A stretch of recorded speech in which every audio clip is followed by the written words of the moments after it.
Welcome back to English in Fluency. I'm your host, Alex, and I am genuinely so happy you're here with me today. Seriously, whether you're listening to this on your commute, during your lunch break, or lying in bed trying to squeeze in just a little bit of English practice before you sleep, I want you to know that showing up like this, consistently, even when you're tired, even when life gets busy, that is exactly what makes the difference. And today, we are going to work on something that is going to completely change the way you understand spoken English. So stay with me, because this episode is a good one.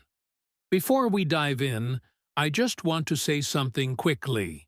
If you've been watching this channel for a while, and you feel like your English is getting better, please leave a comment below and tell me what changed for you. And if you're brand new here, welcome to the family. Hit subscribe so you don't miss a single episode.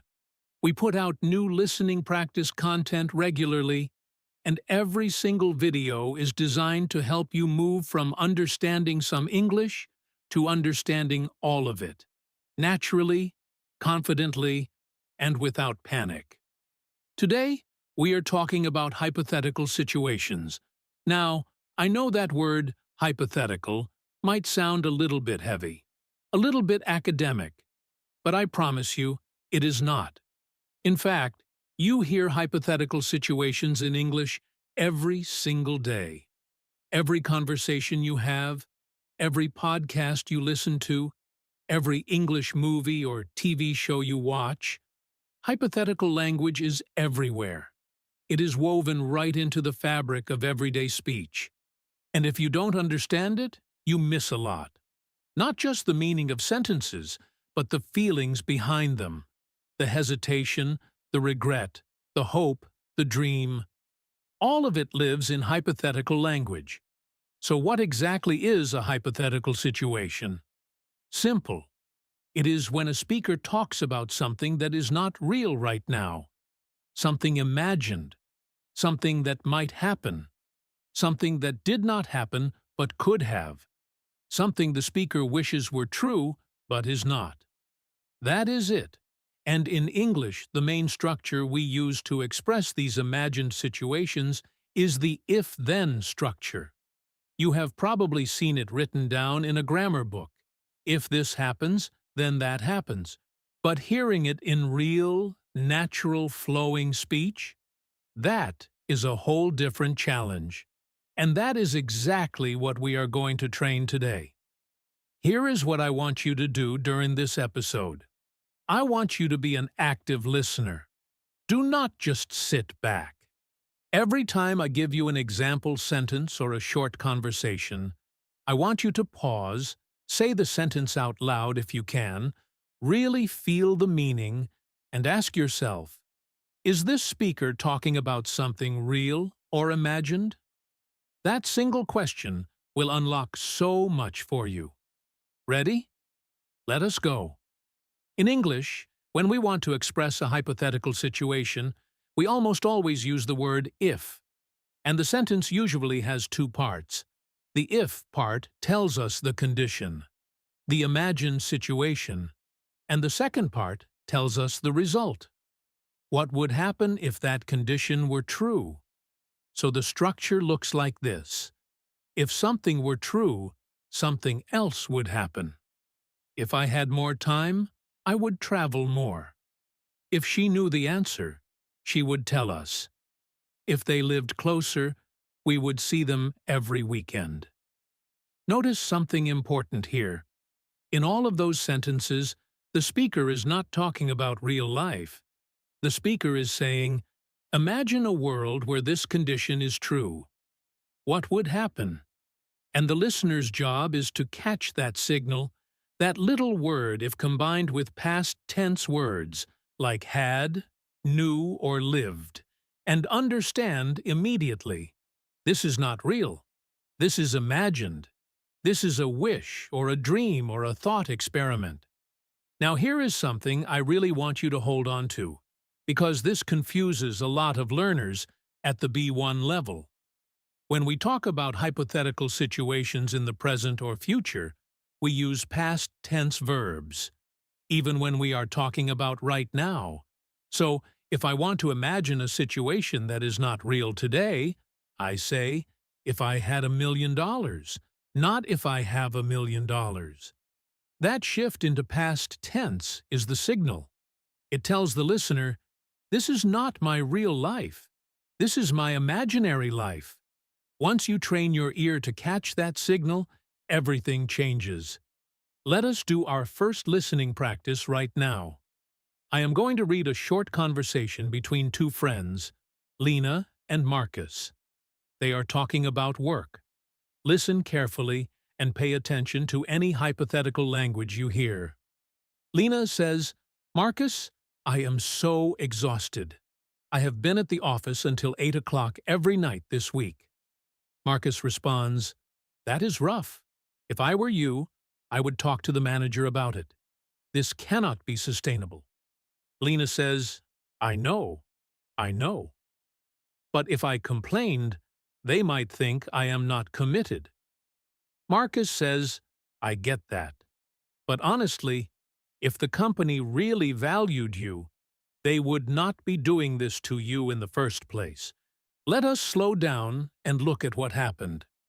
Marcus said, if I were you, I would talk to the manager. Now, this is a classic hypothetical structure.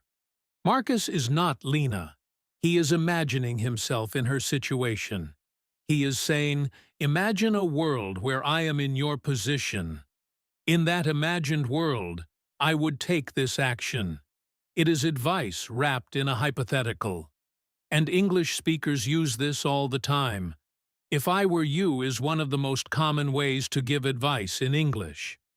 And notice he said were, not was. Even though Marcus is one person, he used were. That is because in hypothetical language, especially with the verb to be, we almost always use were for all subjects. I were, he were, she were, it were. It sounds unusual at first, but it is completely normal and natural. Then Lena said, if I complained, they might think I am not committed. She is imagining a possible action, complaining, and thinking about the possible negative result. She is not actually complaining right now. She is playing out a scenario in her head. If this happened, this bad thing might follow. That is hypothetical thinking. And you can hear the anxiety in it, right? The hesitation. That is the emotional weight of hypothetical language. It carries feelings, fear, doubt, hope, regret, frustration. That is why understanding it matters so much. And finally, Marcus said, if the company really valued you, they would not be doing this to you. This is interesting. He is suggesting that the condition, the company valuing Lena, is not true right now. He is using the hypothetical to make a point. The word really in there, if the company really valued you, adds even more emphasis. He is implying that they do not. He is using a hypothetical to express a truth that is a little uncomfortable. This is very sophisticated English. And you just understood it. I want you to feel good about that, because what we just did is exactly the kind of deep listening that separates B1 learners from B2 learners. You are not just hearing words anymore. You are hearing intention. You are hearing what the speaker means, not just what they say. That is a huge step. Now let us go deeper. Because there are different kinds of hypothetical situations in English, and each one sounds a little different. Let me walk you through them one by one. The first type is what we call the present or future hypothetical. This is when someone imagines a situation that is not true right now, or something that probably will not happen in the future. The structure is if plus past simple, plus would plus base verb. If I lived in Japan, I would study Japanese every day. If she had a car, she would drive to work instead of taking the bus. If we moved to a bigger apartment, we would have a room for guests. All of these are imaginary. They are not real. The speaker is dreaming a little bit, playing with possibilities. Now listen to this next example and see if you can feel the difference in tone. Two colleagues, Priya and Daniel, are talking during a lunch break. Priya says, "Daniel, what would you do if you won the lottery tomorrow?" Daniel laughs and says, "Honestly, if I won the lottery, the first thing I would do is quit this job." Priya laughs too and says, "Really? You would not invest it, or something responsible like that?" Daniel says, "Maybe eventually. But if I had that kind of money, I would travel for a whole year first. Just pack a bag and go." You can feel the lightness in that conversation, the laughing, the dreaming. When people use hypothetical language like this, in a question like, "What would you do if," they are inviting the other person to dream with them, to step into an imaginary world together.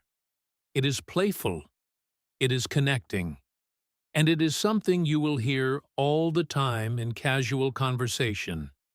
Did you notice Daniel used the contraction "I would" shortened to "I'd"? In spoken English, would is almost always contracted when it is not being stressed. So instead of "I would," you hear "I'd." Instead of "she would," you hear "she'd." Instead of "they would," you hear "they'd." This is crucial for your listening comprehension because if you are waiting to hear the full word, would, you might miss it completely. Train your ear to catch those contractions. I'd, she'd, he'd, we'd, they'd. They are everywhere in natural speech. Let me give you a little practice with contractions right now. I am going to say some sentences, and I want you to identify whether you hear would or the contracted form. First sentence: he would love to visit New Zealand someday. In natural speech, he'd love to visit New Zealand someday. Second sentence: we would go if we could afford the tickets. More naturally, we'd go if we could afford the tickets. Third sentence: they would have told us if they knew.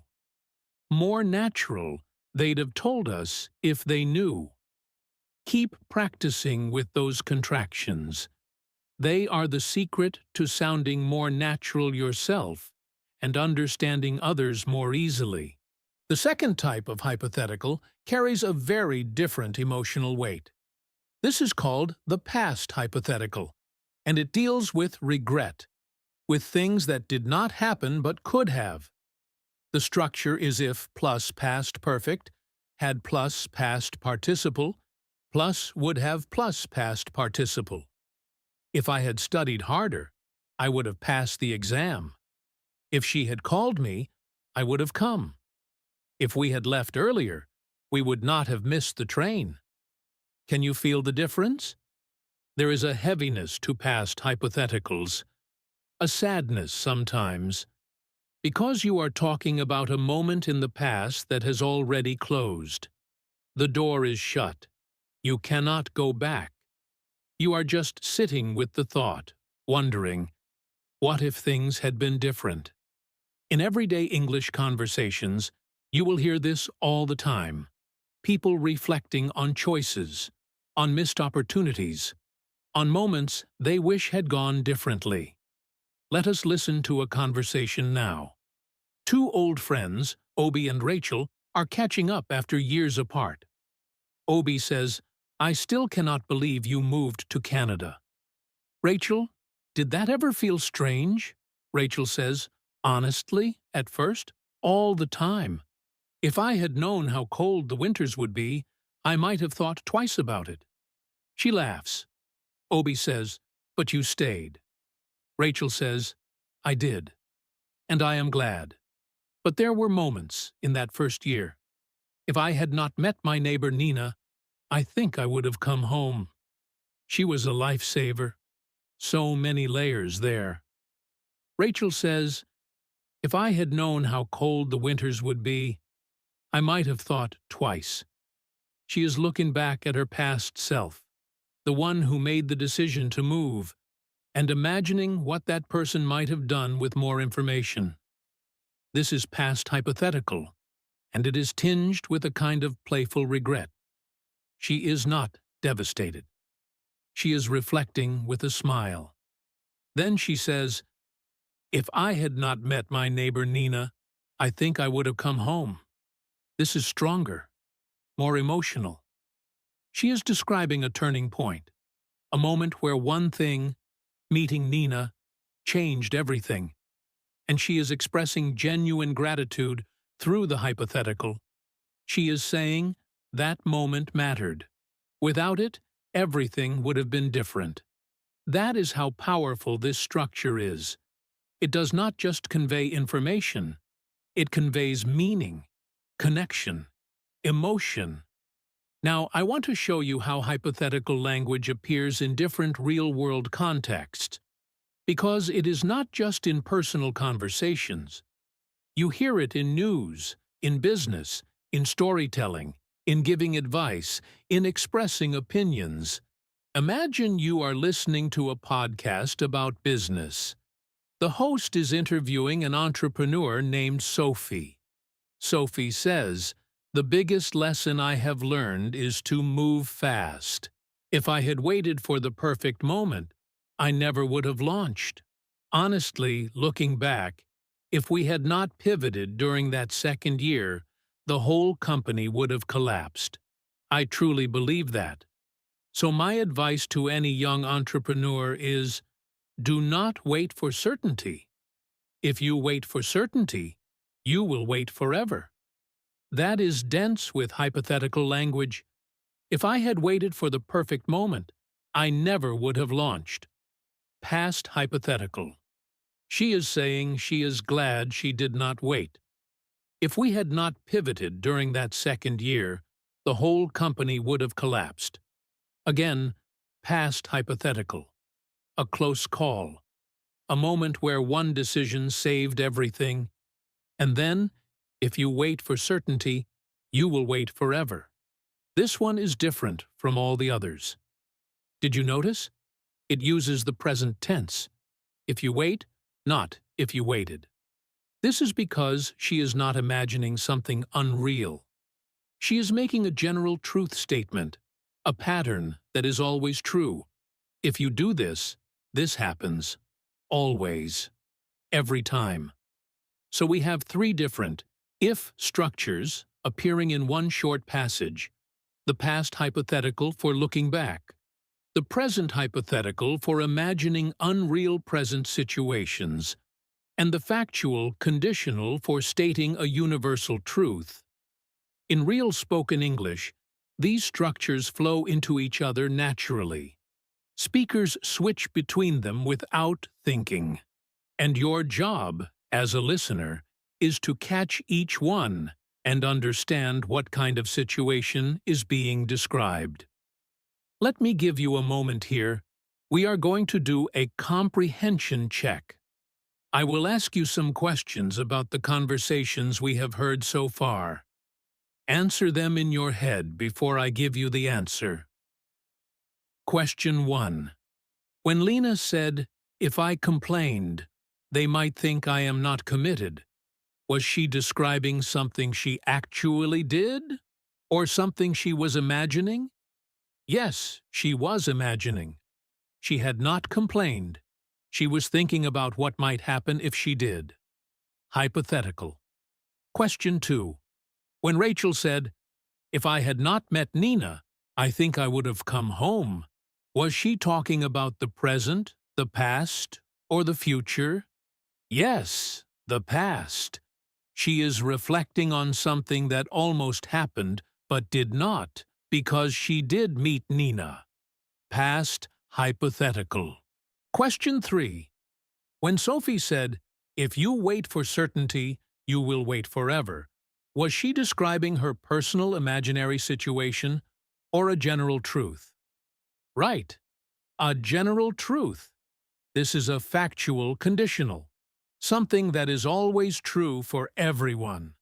Now let us talk about something that trips up a lot of B1 learners, and that is the mixed conditional. This is when a speaker mixes a past situation with a present result, or a present situation with a past result. It happens all the time in real conversations. Here is an example. If I had taken that job in London, I would be living there now. The first part is past, if I had taken, and the second part is present, I would be living now.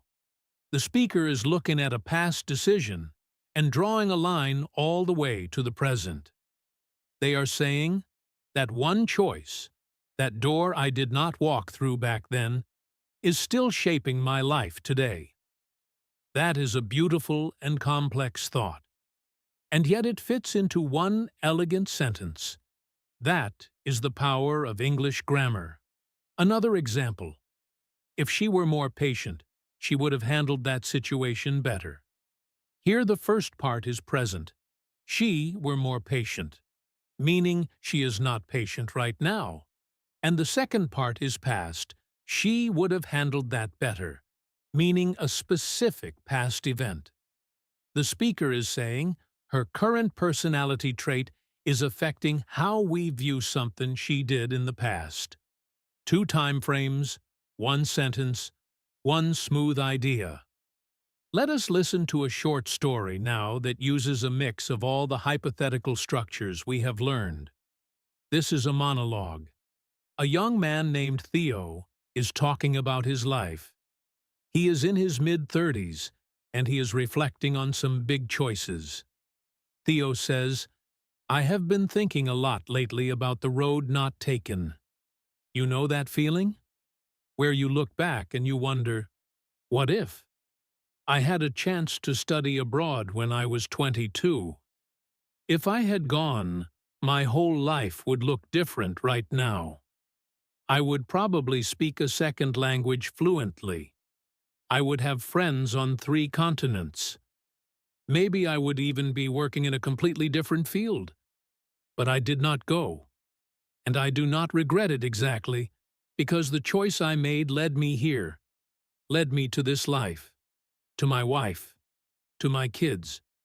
But sometimes I wonder, if I were someone who took more risks back then, who would I be today? It is a strange question to sit with. Take a moment with that. Really hear it. Theo uses almost every hypothetical structure in just a few sentences. If I had gone, my whole life would look different right now. That is a mixed conditional. Past event, present result. I would probably speak a second language fluently. Imaginary present situation. If I were someone who took more risks back then, who would I be today? He is not just asking what he would have done differently. He is asking who he would be.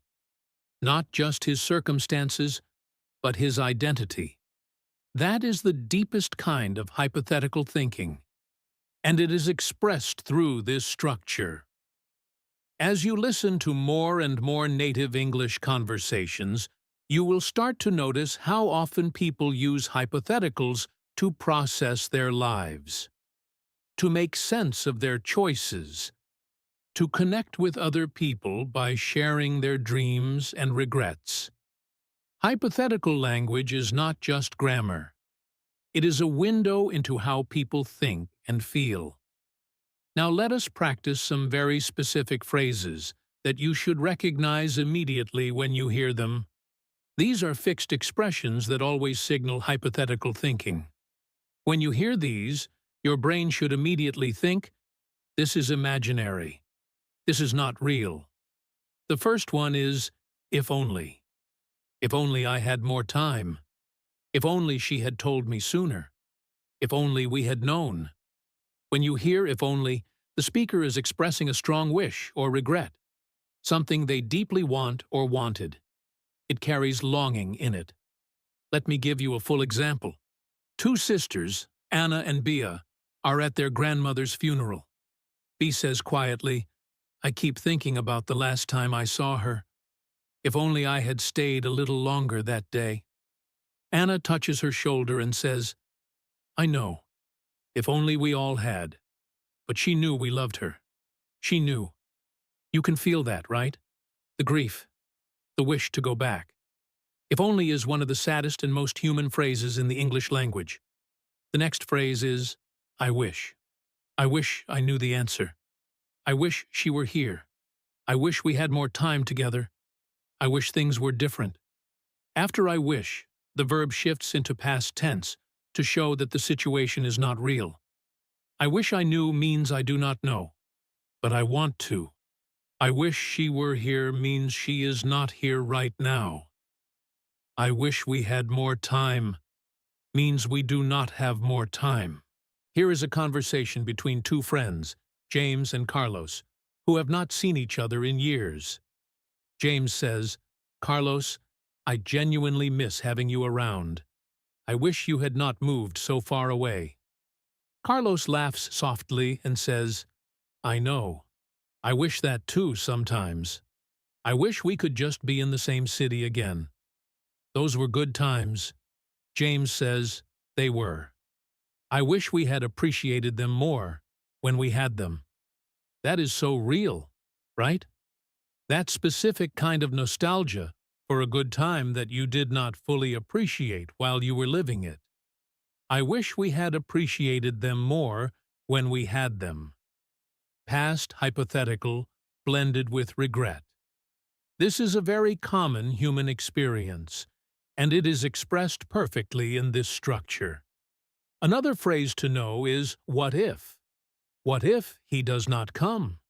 What if this does not work? What if we had done things differently?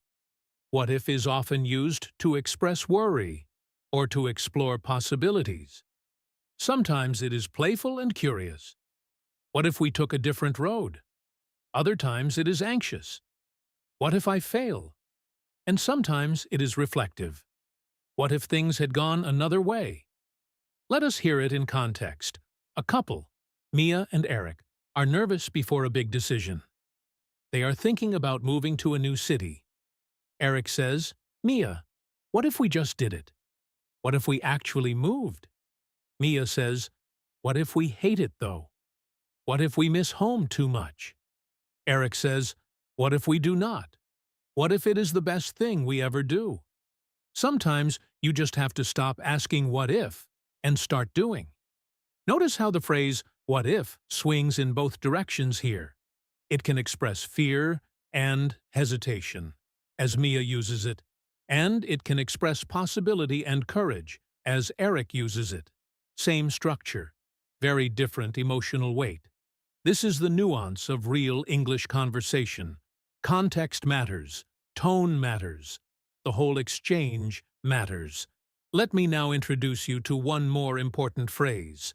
The phrase is, imagine if, or just imagine. Imagine if you could speak English perfectly right now. How would your life change? Imagine if you had made a different choice 10 years ago.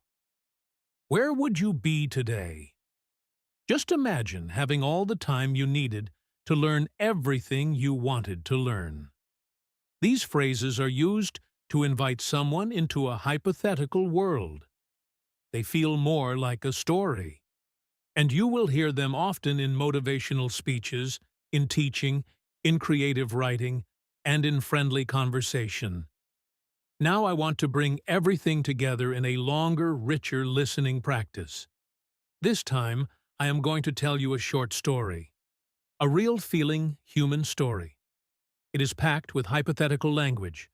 Your job is to listen deeply, enjoy the story, and notice every if structure, every would, every wish, every what if. Do not stop the audio. Just let it flow. Absorb it. We will analyze it together afterwards. Here is the story. It is called The Other Road. When Thomas was 28 years old, he stood at the crossroads of two very different lives. He had just been offered a teaching job at a small school in a coastal town called Ashfield. The salary was modest. The town was quiet. He did not know a single person there. But the letter he held in his hands described a beautiful community, a good school, children who needed committed teachers. And something about it pulled at him. At the same time, his girlfriend at the time, a sharp and ambitious woman named Clara, had been offered a position at a law firm in the city. A real firm. The kind with marble floors and impressive names on the door. She had asked Thomas to come with her, to move to the city, to find a job there, any job, while she built her career. She was clear about what she wanted. She wanted the city. She wanted the life that came with it.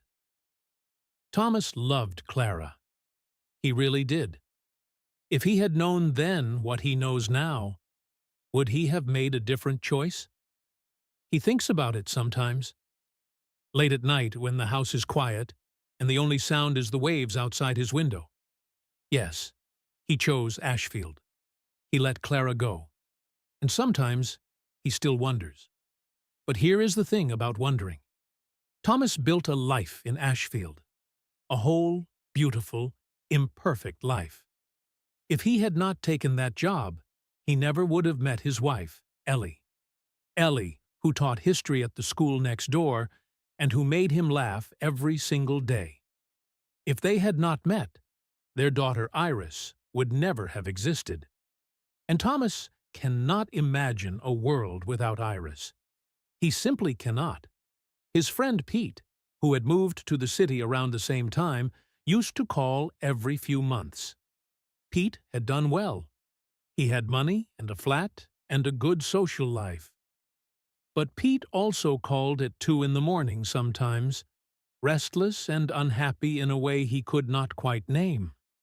If Thomas had gone to the city, would he have ended up like Pete? Maybe. Maybe not. It is impossible to know. What Thomas does know is this. If you spend your whole life wondering about the road you did not take, you miss the road you are on. And his road, the quiet one, the one that wound along the coast through Ashfield's small streets, had taken him somewhere real. Somewhere that felt, on most days, exactly like home. He used to wish he were braver, bolder, the kind of man who could have had it all, the city, and the love and the adventure. But he had learned, slowly and softly, that wishing to be someone else is the quickest way to miss who you actually are. If he could go back and talk to his 28-year-old self, standing in that kitchen holding that letter, what would he say? He thinks he would say this: whatever you choose, choose it fully. Do not leave your heart at the crossroads. Pick a road and walk it. Because the road only becomes beautiful when you actually start walking. Now, let us go through the hypothetical language in that story together. When Thomas wonders, if he had known then what he knows now, would he have made a different choice? That is past hypothetical. He is looking back from his current position with the wisdom of age and imagining his younger self with more information. This is a very common human thought. We all do it, and the language structure captures it perfectly. When he considers, if he had not taken that job, he never would have met his wife. That is past hypothetical, showing the butterfly effect of decisions.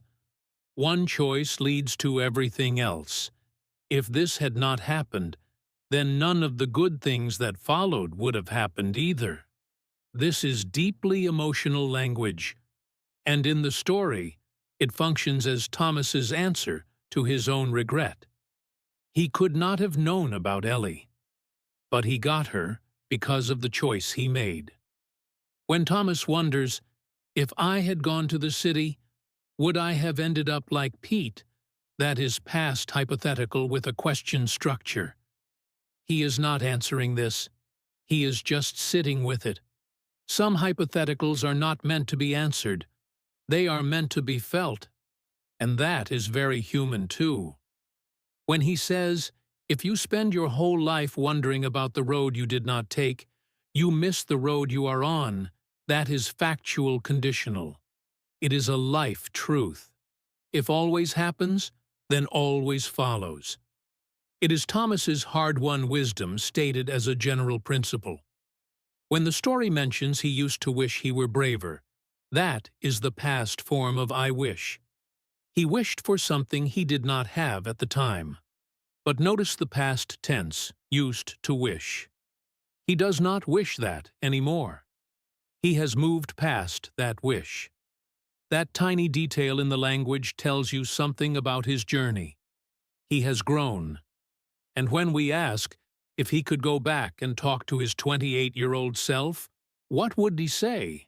That is present hypothetical. He cannot go back. It is imaginary. But the thought allows him to crystallize his wisdom, to summarize what he has learned. And what he says, whatever you choose it fully, is the emotional center of the whole story. This is what I love about teaching hypothetical language in the context of real stories and real conversations, because it shows you that grammar is not rules and structures and tests. Grammar is the way human beings express their inner lives, the way they process time and choice and regret and hope. When you understand hypothetical language, you understand people better. Let us now do an extended listening exercise. This one is a monologue, a single person talking. I want you to listen for every hypothetical structure and just let the meaning wash over you. We will discuss it together afterwards. The speaker is a woman named Grace. She is talking about learning languages. She says, I grew up in a house where English was not spoken.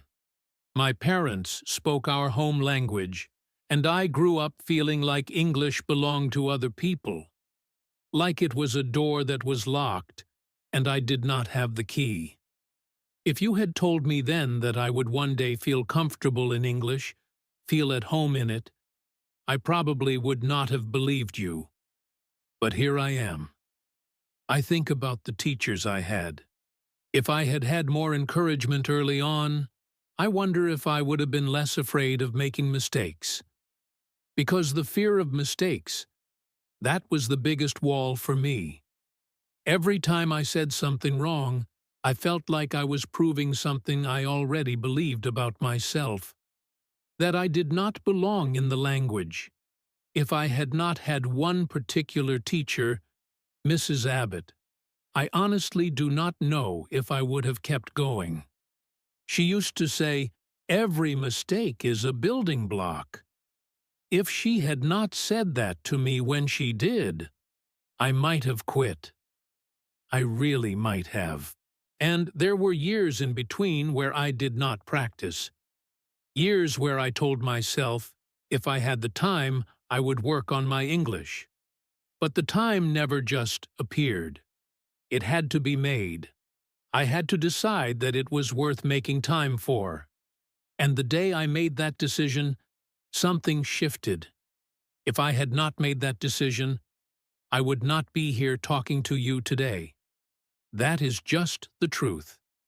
What I wish I could tell my younger self is this: the language is not a door that is locked. It was never locked.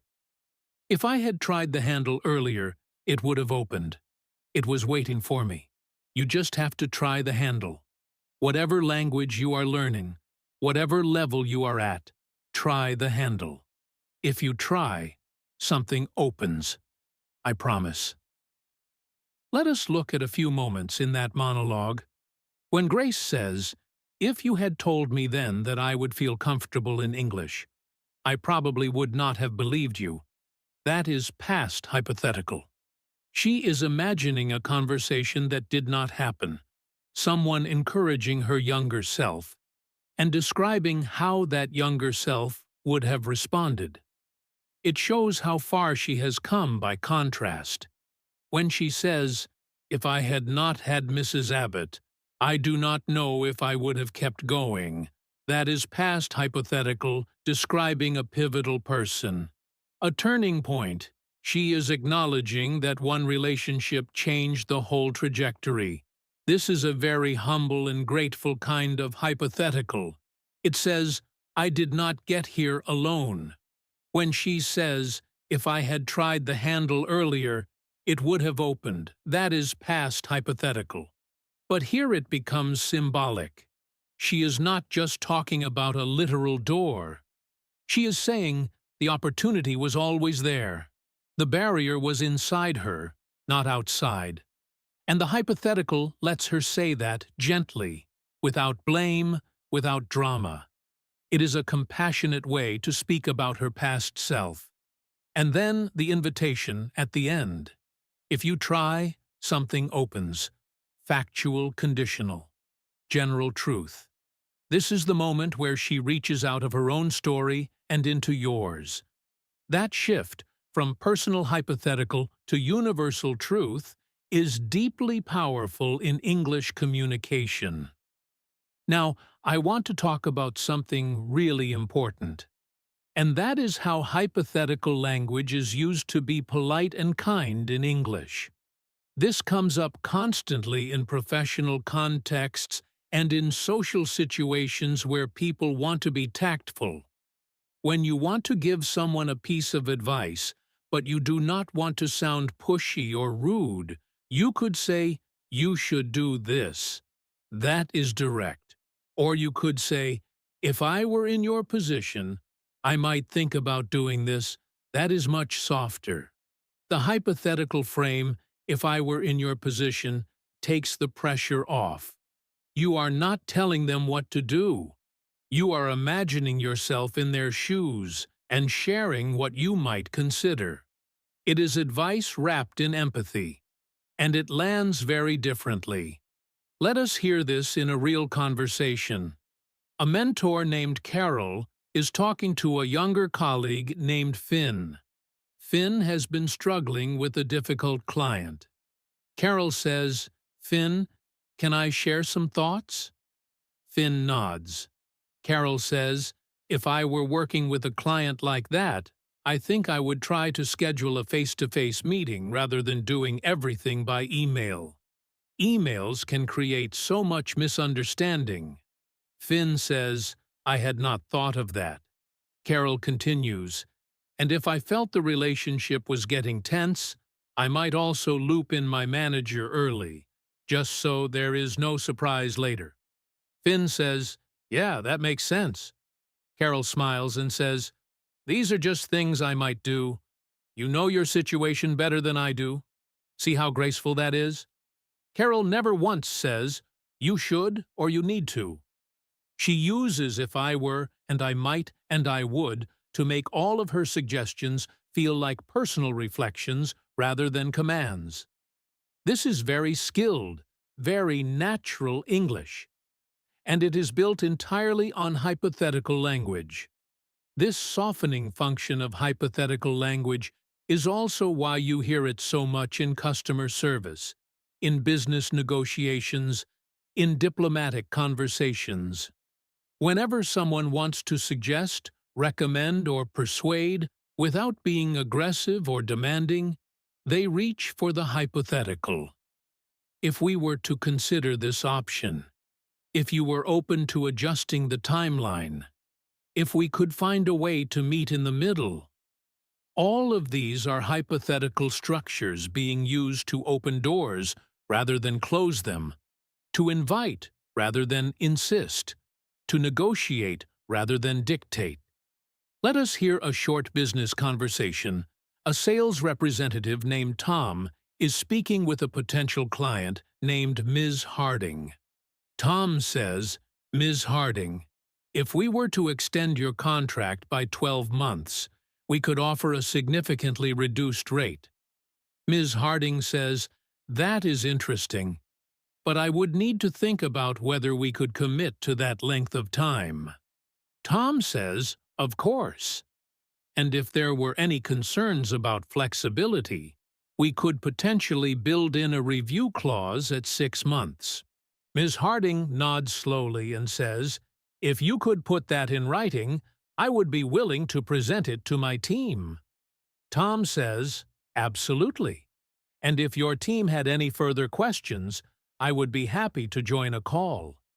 Notice how every single exchange is built on hypothetical structures. If we were to extend, we could offer. If there were concerns, we could build in. If you could put it in writing, I would be willing. If your team had questions, I would be happy. The whole negotiation is conducted in the imagined space. Nobody is committing to anything yet. They are exploring possibilities, testing the terrain. And the hypothetical language is the vehicle for that careful, respectful exploration. Now let us do one final practice exercise together. I will give you a series of short conversations, and I want you to repeat the hypothetical sentences out loud or in your head. Speaking these structures helps your brain store them in a way that listening alone does not. So give it a try. First conversation. 2 university students, Leo and Zara, are studying late at night. Leo says, I am so tired. If I had not left this essay to the last minute, I would be in bed right now. Zara laughs and says, if you had started earlier, we would both be in bed right now. I only stayed to keep you company. Leo groans and says, I know. If I could go back and tell my Monday self to start earlier, I absolutely would. Zara says, Monday, you never listens, though. Leo, Monday, you is delusional. They both laugh.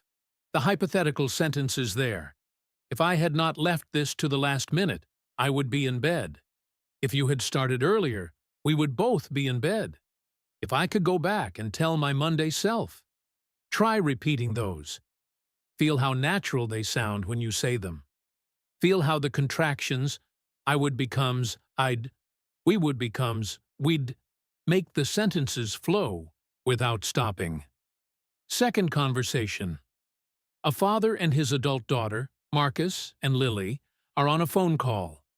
Marcus says, Lily, I have been thinking, if I had pushed you harder in school, do you think things would be different now? Lily is quiet for a moment and then says, Dad, if you had pushed me any harder, I probably would have pushed back even more. I was stubborn. Marcus laughs at that. Lily adds softly, but if you had not believed in me when I did not believe in myself, I do not know where I would be. So thank you. For that, more than anything, the key hypotheticals. If I had pushed you harder, would things be different? If you had pushed me harder, I would have pushed back. If you had not believed in me, I do not know where I would be. Notice the emotional journey, the father's gentle regret, the daughter's reassurance, and then the expression of deep gratitude through the hypothetical. If you had not believed in me. That structure, using a past negative hypothetical to express thanks, is one of the most touching things you can say in English. It says, what you did mattered. It changed everything. Third conversation. 2 friends, Grace and Oliver, are at a crossroads in their careers. Grace says, Oliver, if you could do anything, absolutely anything, what would it be? Oliver thinks seriously and says, honestly, if money were no object, I would open a small bakery. I know that sounds ridiculous. Grace shakes her head and says, it does not sound ridiculous. It sounds like you. Oliver says, but realistically, if I quit my job tomorrow, we would lose the flat. And I cannot do that to Sarah and the kids. Grace says gently, what if you did not have to decide today?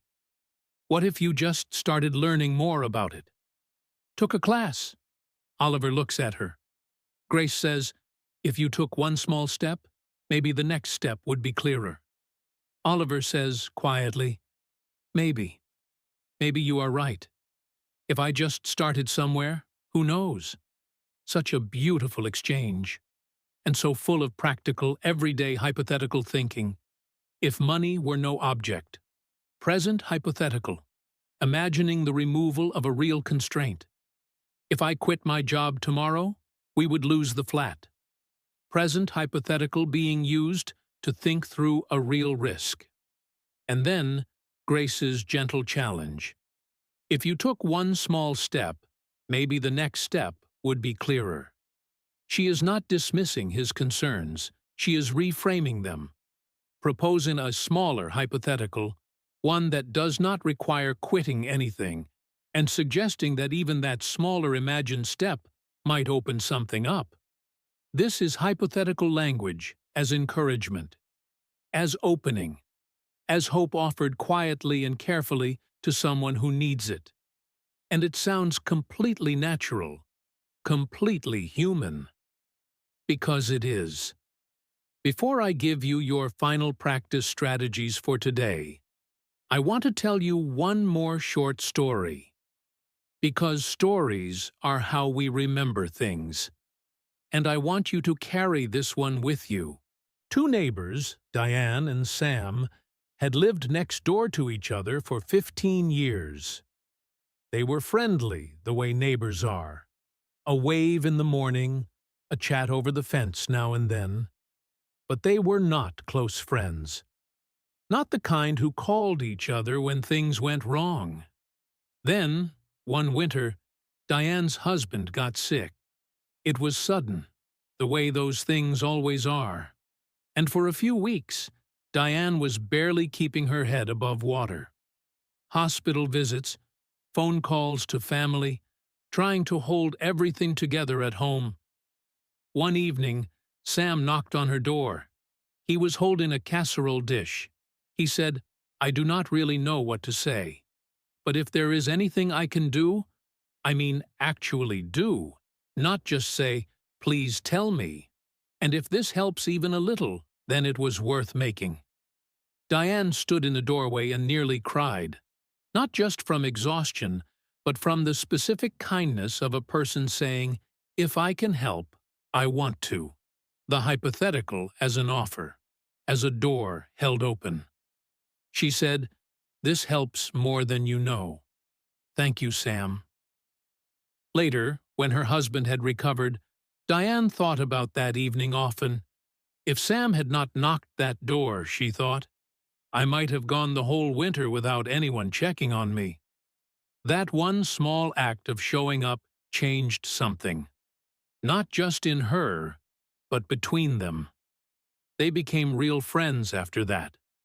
The kind who called when things went wrong. And she always thought, if more people said, if I can help, I mean actually help, what a different world it would be. Let us hear the hypothetical moments in that. When Sam says, if there is anything I can do, that is a factual, open conditional. He is making a genuine offer. He is saying, in any world where help is needed, I want to be the one to provide it. When Diane later thinks, if Sam had not knocked that door, I might have gone the whole winter without anyone checking on me. That is past hypothetical expressing gratitude for something that did happen. She is marking the significance of Sam's action by imagining its absence. And when she wonders, if more people said, if I can help, I mean actually help, what a different world it would be, she is using a nested hypothetical, a hypothetical inside a hypothetical, to express a wish for how the world could be.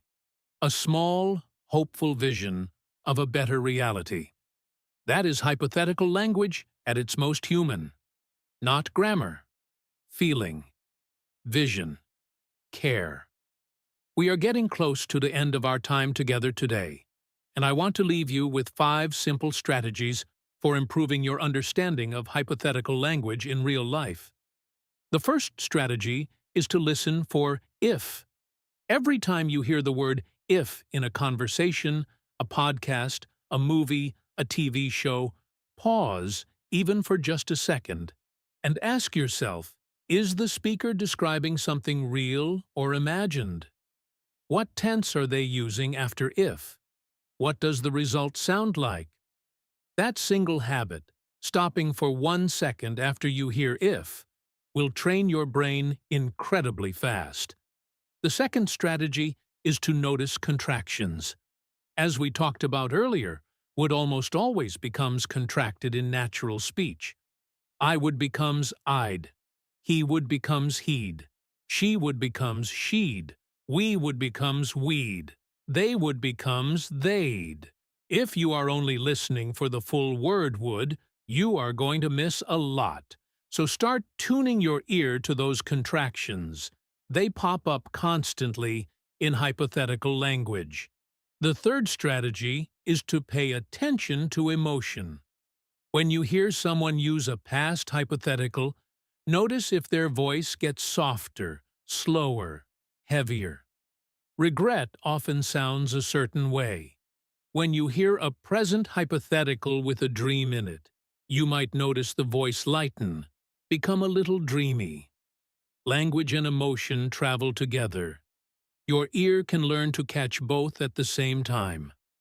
The fourth strategy is to speak. Do not just listen to hypothetical language. Use it.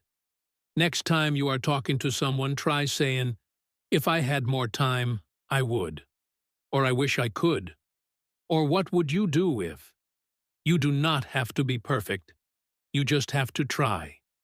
And every time you use a structure, you make it more natural for your brain, more automatic, more yours. The fifth strategy is to replay. When you listen to a podcast like this one, or a movie, or a conversation, go back and listen to the hypothetical moments again. Replay them. Slow them down if you can. Let the structure sink in. Repetition is your friend when it comes to language acquisition. Do not be afraid of hearing something more than once. That is not a weakness. That is smart learning. And here is my final thought for today. Learning English is not just about passing a test or getting a certificate or being able to order food in a restaurant, even though all of those things matter. It is about connection. It is about being able to sit with a person in any language and understand not just their words, but their world. When you understand hypothetical language, you understand how people dream and grieve and hope and regret. You understand the full range of human experience, and that is something worth working for. So keep coming back, keep practicing, keep showing up even on the hard days. I truly believe in you, and I will be right here every step of the way. This is Alex from English in Fluency, and I will see you in the next episode. Do not forget to subscribe, leave a comment about what helped you today, and share this episode with someone who is learning English. The more we learn together, the further we all go. Take care of yourselves, and I will talk to you soon.